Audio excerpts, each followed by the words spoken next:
As far as has this been a learning experience, there's not an hour during the day now that I don't learn something about the survey. I've met some great people. There have been people that have contacted me directly at the office at 760-951-5111. I've talked to some very opinionated people, and it's good. What I can tell you is this: you have two types of people out here now. You have those that have given up on the region and think it's over. You have those that really care, that want to do something. Very recently, I had to meet somebody over at BJ's for dinner, and Deb was coming in from Barstow. So somebody was going to pick me on up, and they had a flat tire. So I took one of those Uber or Lyfts. And while I traveled with the person down Bear Valley Road, the person said to me, "This valley is over." And then he said to me, "Well, what do you do?" And I told him. And as I got out of the car, I said, "This is not over. We're at a point where we have a challenge, and when we have a challenge, we got to do something about it." So I just said, remain optimistic. I was surprised. This person drives for a living and had never been in the parking lot of BJ's. And I just said to him, I said, "This is a great restaurant, you should come." So, yeah. Among the things you've learned that is interesting is where people have learned about the survey and responded it. In other words, who's getting the word out? What media is the high desert watching, listening to, getting their information from? Terry, it's a big gamut. So I'm 62 years old. I'll be 63 here pretty soon. And I get 4 newspapers every day. I get Daily Press, The Sun, the LA Times, the Wall Street Journal. I get 60 publications a month. So I think I read a lot and I hear a lot. And I really thought I had the media thing somewhat figured out. The social media dynamic in the high desert is wide and far. So our media partners have been Katrina Sievers with the Mojave River Valley News and Community News and Senior News. Steve Hunt has been a strong endorser for the Daily Press. Sun Newspapers helped us. Lola over at El Dorado Broadcasting been a huge supporter. Gabriel and Hugo at Victor Valley News, just great guys. J.R. Love with Love's Publications out there in Hellendale, so they have the Hellendale Shopper and the Spring Valley Breeze. So the whole gamut so far, and we're only 10 days on into this. Social media seems to be winning out, probably 5-1 over print, but we still have a ways to go. So, for instance, Ted Alejandre, the superintendent of schools for San Bernardino County, and Barbara Alejandre, director of governmental affairs for San Bernardino County Superintendent of Schools, we have met through a meeting with my friend Andy Harmio, and Ted and I and Andy had lunch with his son Tyler last week, and then Barbara and I had a conversation very, very recently. They're going to be sending out a notification to all their superintendents and employees of the school districts within the county, within the high desert. So that's going to have a spike. We're working very close with our great superintendent, Dr. Daniel Walden at Victor Valley College, and my good friend, Dr. Eva Bagg, out at Barstow. So hopefully they're going to encourage their faculty. Recently we've had Bill Combe of Desert West came down. Okay, so he's really engaged. We've had Manny with Manny Lopez with the Duck radio station. We've had Joe Lopez on out there. We've had Benny on Barstow. So the media, we've had Don Fish over in the field in Pinyon Hills. So we haven't lacked for media. What's been interesting is how people are getting their news. Some people are turned off by what's going on throughout the country, so they don't even want to watch the news at all. So we're trying to work with Charter Spectrum. That's a bigger challenge than anything because they're based out in New York. But at the end of the day, part of what I'm going to do is report on who we talked to, where we got the support, who really stood by us. We've made a presentation to all the cities. We opted not to meet with the city of Victorville City Council. Dr. Rita Ramirez made a motion apparently a month ago. She wanted me to do some workshops within the city. And I had said to her when she called me, I said, Dr. Ramirez, I don't do workshops. This is a regional plan. It's not a city plan. And apparently she had asked the council to put this on their I think their August 6th agenda for an agenda item, and she couldn't get a second. So I was really taken back because Victorville's got some we got some great friends on that council. We think we do, And so we were a little disappointed there. I had a great presentation at Hesperia. I had a great presentation at Atlanto and in Barstow. Larry Kuzak and the town council welcomed me out at Apple Valley. We did make a 3-minute presentation to the Board of Supervisors down in San Bernardino. I asked Kurt Hagman, who I've known for 28 years, and he's chairman this year, if I could have another 90 seconds, and that didn't work. And from the county, Supervisor Don Rowe, the 3rd District, is very supportive of her and Matt Knox. Unfortunately, Robert Lovingood has decided, I think, to just be silent and not to be involved, and that's probably part political. Hopefully, better minds will come about, and he'll decide to do what is right, not what is politically correct. So we'll see. Yeah. Has it been a surprise or a major, in addition to probably a disappointment, that the lack of support from the San Bernardino County Board of Supervisors, and specifically the 5th District Supervisor, Robert Lovingood? Well, Robert's the 1st District. What has really surprised me, I know Josie real well, and outside of Kurt was not on the Board of Supervisors when I ran for the college first time in 2012, and I was humbled. I got 110 political endorsements. I don't know any trustee in the state ever got that many, but the board has always supported things that we've done. I think the board's obviously changed. I was somewhat surprised. I reached out to Lori Marsden, which is Robert's chief of staff, and I've known Lori forever and a day. She's married to Dale, and we've known Dale for a long time. And I asked her back in, I think, the middle of July what it would take to get on the agenda, and she told me she didn't know, and I emailed her back as probably being a smart aleck, and I said, well, you're the chief of staff. I think that you would know that. But those things happen. At the end of the day, as I told an elected official, not an elected official, but an appointed official that works in a political organization recently, if you want to do something, you get it done. If you don't, you block it. When Kurt Hagman, who's the chairman, I like him a lot. I know he's caught between, a whisper in the ear by this supervisor and a whisper in the ear saying, well, Joe's got the right idea. Sometimes it's not somebody's idea, they don't want to go with it. To me, this is not my idea. This is something that had to be done.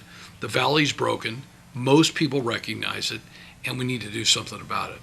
I did recently get a email from Supervisor Hagman's chief of staff, inviting me down to his office. And I replied right away, and I said I would be out of state during that period of time, and I notified them early on that I wouldn't do it. And I then side emailed that person. I said, you knew that I would be out of town, so inviting me at a time that you knew I couldn't be there doesn't really show that you're supporting. But we'll see. So, we've got the period of time that the survey's over. Okay, that I really don't think anybody cares if one of the supervisors necessarily endorses this. I don't think it's not like an impulse buy. I think ultimately, when the report comes out and I write the marketing section and say these are all the things that we did, that the public's going to make up their mind.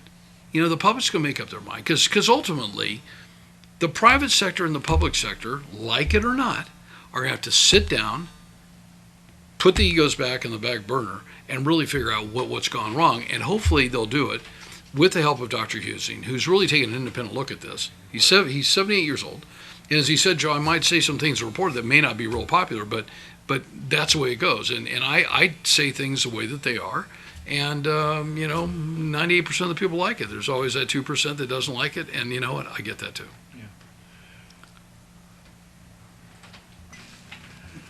Joe, Dr. John Husing made a strong point at the press conference that the solutions are not going to be found in government officials.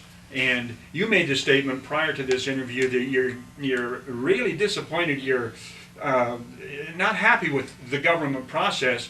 And I'm thinking, but that can't relate to the way that you and a government body like the Victor Valley College Board of Directors, Board of Trustees, you guys did succeed. How did you and the college board succeed at solving the problems, bringing the college out of its probationary stage and on the road to bigger and better things? Well, first thing, to clarify my comment about the government thing, I think that people in America are tired of what they see in Washington. They're tired of what they see in Sacramento. Nothing's getting done. all people are doing is placating each other, sticking their finger in each other's eyes. I've seen video of two late presidents that absolutely said we had a crisis in the border, and now all of a sudden we have a president that says we have a crisis on the border. I saw Chuck Schumer, who was on a video that said we absolutely have to stop the border, we have to do this, and now we have this. When I got to the college, and I had been around politics, I thought a fair amount at that point. I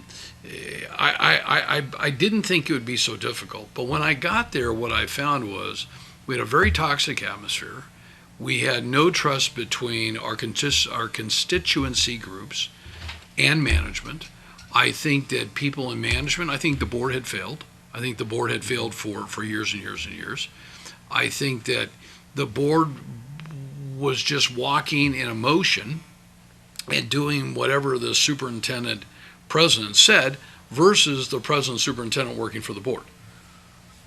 Through working with Dr. Chris O'Hearn, and then we went with Peter Allen on an interim basis. And then when we finally hired Dr. Wagner, the secret to success was hiring the right CEO. So while I thought as a board member trustee that I could say to somebody, I want those bathrooms painted, that's not what my job is. My job is to set policies, set a budget, but the most important thing is to hire your CEO. So if you're on a city council, your number one job is hire your city manager. If you're on the board of supervisors, your number one job is to hire the CAO. That's your most important job, because what ends up happening, Terry, and I found this the hard way.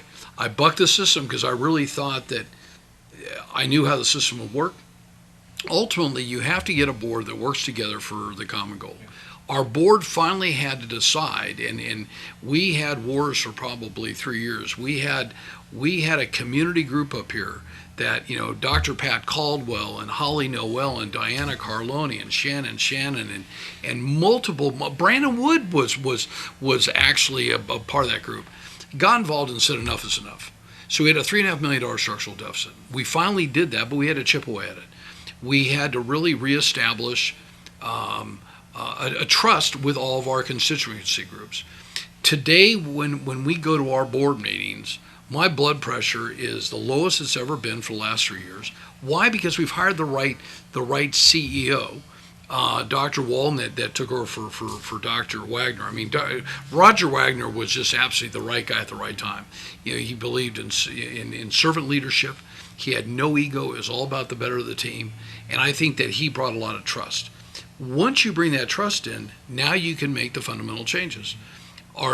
Do I expect that our college is going to, again, have financial issues to deal with in the future with rising pension costs, rising healthcare costs?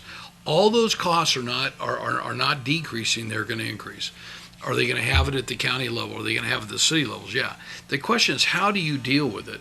And how do you, and those are the hard decisions that take, if you're on a 5-member board, 3 votes, on a 7-member board, 4 votes, and you really have to work. I mean, I'm proud of, one of the greatest accomplishments I've had personally or professionally was learning how to work with my friend today, John Pinkerton, who's a trustee, an avid, a sports fanatic, a leader at Silverado at Silverado High School.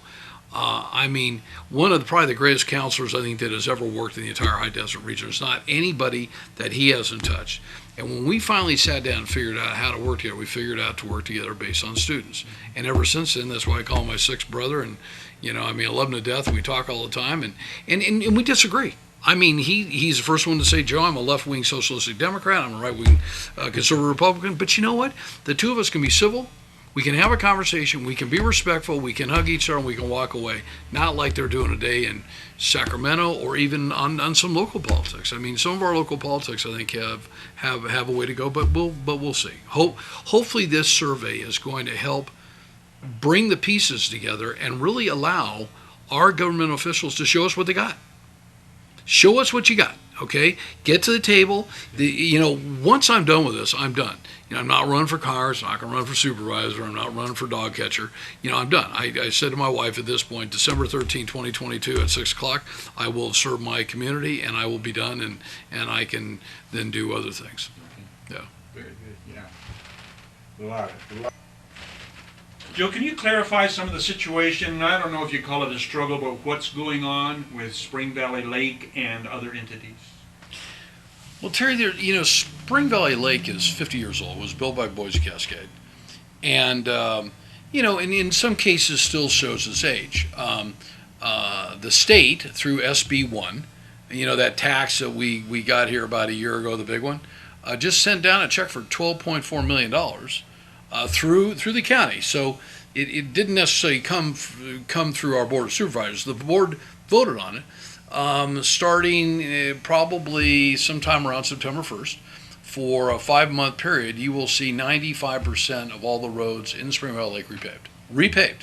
With is what the contractor tells me, Vince Bomarito with Sully Miller, and I've known Vinny for 25 years. He said, "Joe, will be the best asphalt you've ever seen." Okay, that's number one. The association has 4,215 lots between Victorville and the Apple Valley Equestrian Center. It's about 92% built out. It has a 7-member association board. And back around 2000, Jim Carr and I helped form what was called the Spring Valley Concerned Property Owners. And we did it because at the time there was a gentleman in a group by the name of Helpful, Mr. Richard Mr. Richard, I'll just say there's a group called Helpful that was somewhat involved and sued the association enough to get my attention. I was young, and Jim was older than I was, but very concerned with his involvement with the country club. And so we formed the Spring Valley Concerned Property Owners, and I was involved in that until about 2011, until I got appointed to the college, and then got out.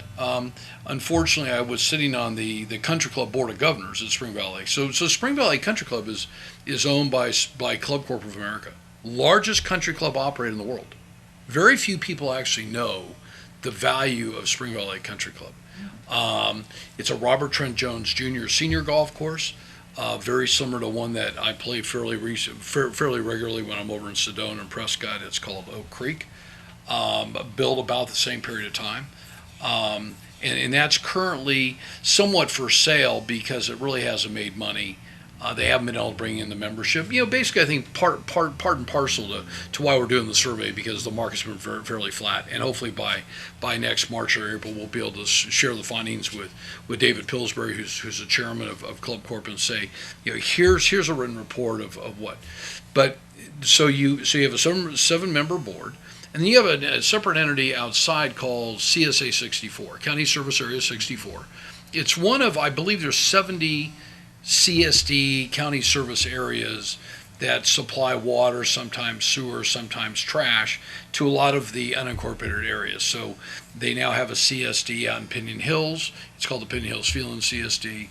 They now have one out in Hellendale, called the Hellendale CSD.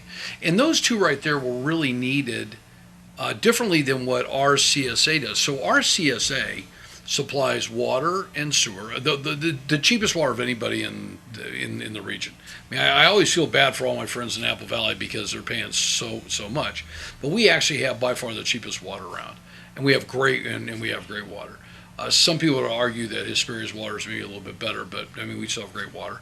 Sewer cost is sewer cost. You flush the toilet, I think the cost is about the same to everybody else. And they also do street sweeping. So that's run out. It's right on Industrial Boulevard. It's right down the street from us. Steve Samara is the general manager of it. Has been for years. And Mr. Rigney, Jeff Rigney, used to run all of the county service areas. And he retired about a year ago. Really good guy. Lives up in Lake Arrowhead. And Mr. Snokes, Luther Snokes, is the interim executive director over it, and they're actually out trying to find somebody. So there's been a proposal, there's been a group of volunteers, they're all doing this on a volunteer basis, that have gone out and said, are we better off to create another level of government to take over water, to take over the parks, to take over sewer and street sweeping and trash collection, and can we do it for a cheaper price and save the homeowner some money? So that's where I think the $64 question comes. So back in late April, I was able to obtain a copy of the report from LAFCO. We had reached out to the person that had created the report, Rory Shannon, back in the earlier part of 19. The report was not available to a concerned leader like I was, so we ultimately got it from LAFCO. And we've gone through it on a couple of occasions, and candidly, just haven't found it compelling enough to say to me, if something's not broken, don't go fix it. And most people that are hearing this or looking at this, that know me, know I don't have much patience for entities that are inefficient. I don't have much patience for governmental entities that can't show measurable results. That Robert Lovingood, who's apparently a big supporter of this, is the one that has really termed the measurable results. So what I would ask him, and I would ask everybody else, is why isn't the county giving the services that everybody I know seem to like? I mean, if I have a water problem, I call the CSA hotline. They're out there right away. You have a broken water line at 2 o'clock in the morning, they're out there. But do we need today, in 2019 and even 20, when this goes to a vote, do we need another level of government? So one of the leaders of this group I know and have a tremendous amount of respect for, and I won't name who it is on this because of my respect for him, but in the latter part of June, called me up one day, as I remember, it was a Monday, and we talked for about 30 minutes. Let's come back from lunch. And they had heard that I was somewhat opposed to the project. And we went through all the reasons. The cheapest water, you can't get any cheaper. What's going to happen if there's three wells that service Spring Valley Lake? One of them has recently been upgraded. When those casings go out and they have to be rebuilt, it only costs about $1.2 million to $1.3 million. A lot of money. Okay, so where's that money going to come from? CSA 64, if something goes wrong, they can spread it across their other entities. They can they can borrow from other entities quickly. If we're a standalone group. So then I said to this person who I just have a dire amount of respect for, I said, okay, so explain to me that we're going to have a general manager, we're going to pay $150,000 a year, plus a 40% override for benefits. So when that whole thing starts, we know where that keeps going. The costs never go down; they continually go up. That person's going to want to raise, undoubtedly. I mean, there's nothing wrong with that. I'm capitalistic. I want to raise. We're going to have a water manager at $100,000 a year. We're going to have a sewer manager at $100,000 a year. Okay, so now we're going to have 3 people in there at $350,000 a year, plus a 40% override. They're probably going to want a car allowance. They're going to want a cell phone. Blah blah blah. Now we're going to hire 9 administrative people to collect money and process bills. Terry, this is where I was shocked. They want to pay them $50,000 a year each. They want to pay a 40% override. And when I said to this person I was talking to him, and I really like him. I'm not going to disclose his name. I said, I'll put anybody in any of my offices on up. And I said, we can't afford in the private sector to pay administrative people $50,000 a year and give them one of those patches. Why are we doing this if it's not broken? So I think that what's going to happen over the next couple of months, this group has continual hearings. I've heard from people that they had a hearing within the last month that some people thought went well and some people didn't think went well. At the end of the day, I think that the 5,394 voters, so watch the math, we have 4,215 lots, okay? But we have 5,394 registered voters. So you could be a property owner in Spring Valley Lake and not a registered voter, and you're not going to get a say. But you could be a registered voter and be a renter. I was a registered voter and I was a renter, and I felt that anytime that there was an election, I should be able to vote. So I think that as of 4 months ago, when Sam issued out the preliminary report with a lot of changes, because they were hoping to have the March 2020 as the election, and that's not going to happen. It'll be in November 2020. That as of that day, there were 5,394 voters. So we know that we know that the proponents have hired a political person that does campaigns to get it all geared up, and they've got a lot of questions and answers, and they put it out, but at the end of the day, are you better off making a change on something that you really don't know? You have a lot of numbers. So I'm an elected official, and when the numbers come to me for our budget workshop at the college, I scrutinize them pretty hard. And I think I have voted against 6 out of 8 budgets because I don't agree with the numbers. I don't agree with the assumptions. And that's my right, but more importantly, that's what voters have put me on in there for. The other thing is every board should get a stipend. Okay, we get at Victor Valley College, we get $240 a month, and we do get our medical taken care of, and that's nice. This particular board, they're talking about $1,000 a month and medical and stipends and all these benefits. And I've said to some of the people in the group, why do we need this if we have the cheapest water? We have an existing group that's already got the infrastructure. So I think that a lot of questions are going to come about. I think that we're going to be probably pretty involved in it. I think that the 2020 election is going to be pretty intense. It's easy to identify. We probably know who the 5,394 voters already are, and they'll keep adding on up, and we'll get to them.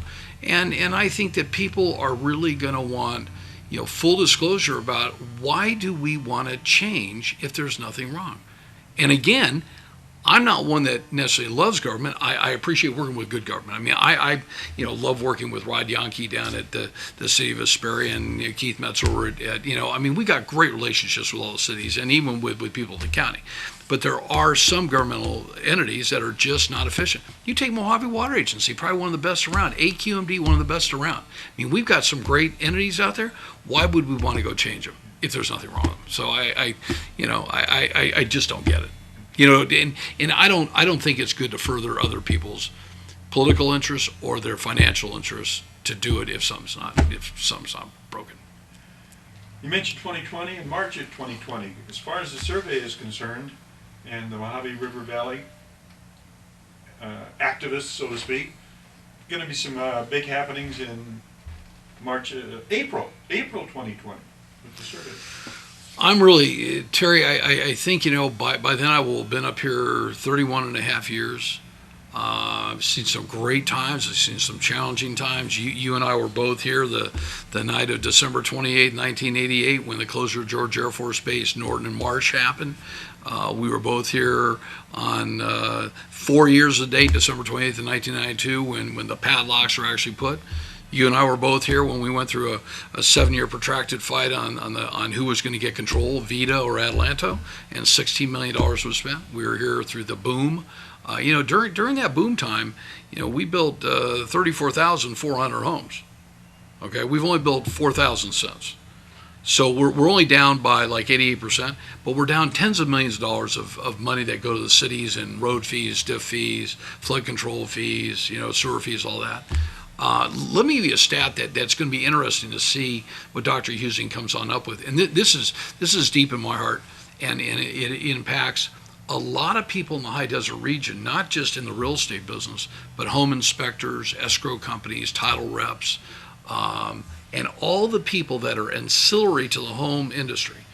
So CoreLogic is the largest data provider for data supply to the home industry of any company, I think, out there today. They actually bought DataQuick years ago. We went to them about 9 months ago. We made a mistake. We bought the first order and we thought they'd add on the second order. We found out no, each order was a separate check. So now we make the order one time. So we went to them. We said, let's look at 1985. I moved here in '88 from Santa Barbara. So 1985, this is, the valley was growing. Ira Norris was dominant in selling Inco homes. There were a couple other small home builders. Joe Watson, I don't know if you remember Joe. Don Brown was out here building, Vance Homes, et cetera, et cetera. The valley did $190 million in sales that year. Okay, right down $190 million. 20 years later, in 2005, at the peak of the market, we did $4.5 billion. Okay. Subtract the two, and it's a pretty serious number. It's like $4.3 billion. When the market crashed in 2008, we got through 2009, we dropped to $1 billion. So the valley lost $3.5 billion in sales. Okay.